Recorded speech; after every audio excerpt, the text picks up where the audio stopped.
In this last section, we'll take a look at applications of linear functions.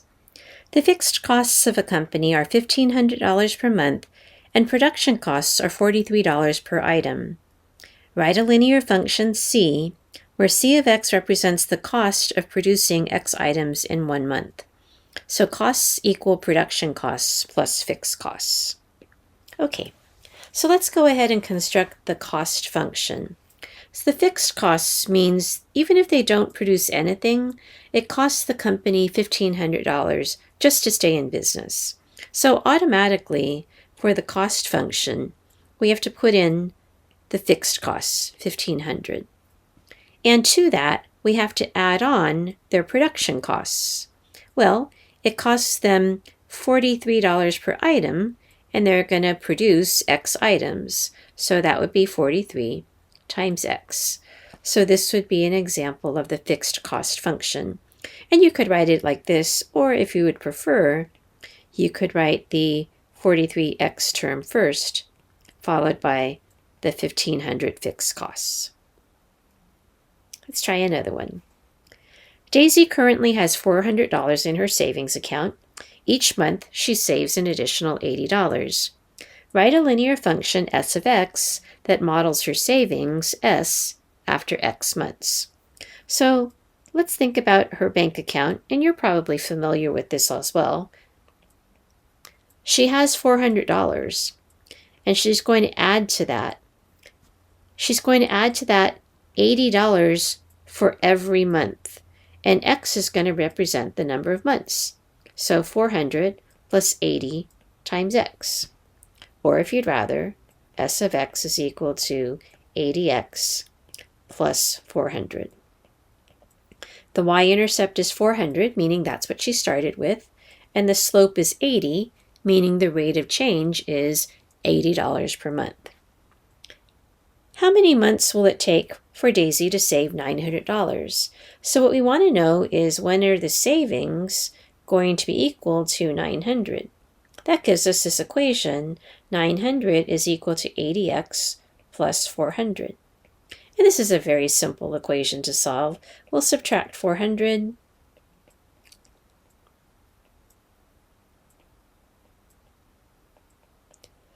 And then we'll divide by 80. And we find out that x is equal to 500 divided by 80 gives us 6.25. So it will take her between 6 and 7 months for her savings account to have $900 in it. We'll do one more. Working as an insurance salesperson, Elmo earns a base salary plus a commission on each policy sold.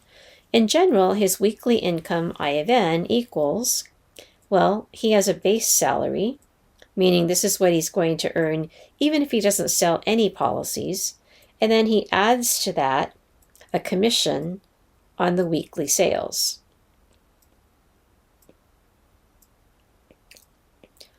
Okay, so last week he sold 3 new policies and earned $760 for the week. And the week before, he sold 5 new policies and earned $920. Find an equation for I of n and interpret the components of the equation. So we don't know how much he's going to make per policy, but by writing the equation of the function, we'll be able to figure that out. So what we're going to do is we're going to turn this information of 3 new policies and $760 and 5 new policies and $920 into ordered pairs that will help us write the linear function. So we have the point 3, 760 and 5, 920, and the x variable represents the number of policies that were sold. Okay, so this is just like asking us to write the equation with a line that passes through the point 3, 760 and 5, 920. So the first thing we're going to do is we're going to find the slope. So the slope would be equal to 920 minus 760 divided by 5 minus 3. So we'll go ahead and simplify that. 920 minus 760 is 160 divided by 2, and that gives us a slope of 80. And now we will use the point slope formula, so we can pick either one of these points. I'm just going to pick this first point here, and I'm going to put it into the point slope formula.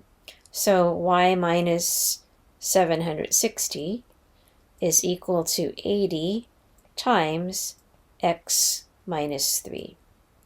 And now all we have to do is simplify. Y minus 760 is equal to 80x minus 240. And if we go ahead and solve this, y is equal to 80x. 760 and negative 240 give us 520. So let's interpret what this means. First, let's write this in function notation.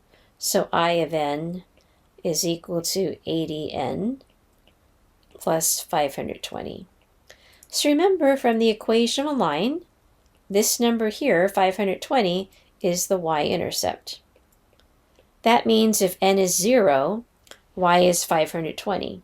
In other words, his base salary, what he earns before he sells any insurance policies, is $520. 80 is the slope. So the slope is equal to 80, and that means that he earns $80 for every policy sold.